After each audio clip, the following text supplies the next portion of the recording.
Hi everyone and welcome back to HomeHeadChef. Today I'm going to be showing you how to make French dressing at home.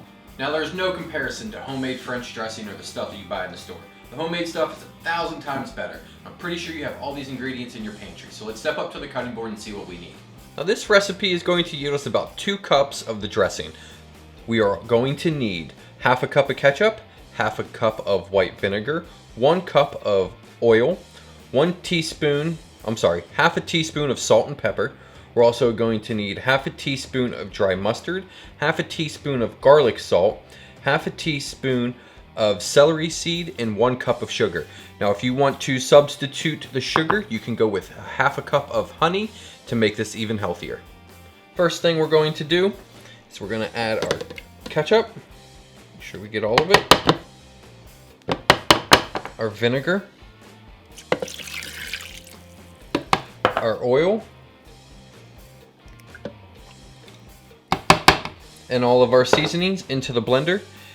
We're gonna blend this until it's all thoroughly combined. Then we go in with our sugar.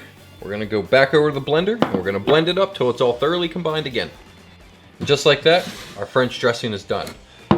Let's pour it into our dressing craft. I'm gonna chef up a salad real quick and we'll get a taste of this.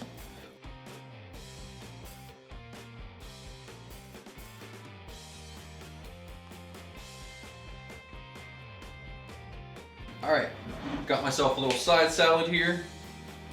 Our homemade French dressing. Look at that. It's thick, not too thick.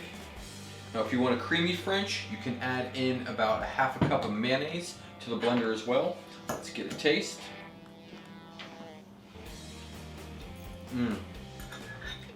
Wow, that's so good. It's sweet. It's tangy, you get notes of the garlic and vinegar, but it all pairs so well together. This is a fantastic homemade French dressing. Hope you enjoyed this video episode. Please hit that thumbs up button if you're new to the channel. Please subscribe if you're interested in the outdoors. I have an outdoor channel as well. I have a link for that down in the description. Thanks for watching. We'll see you in the next one.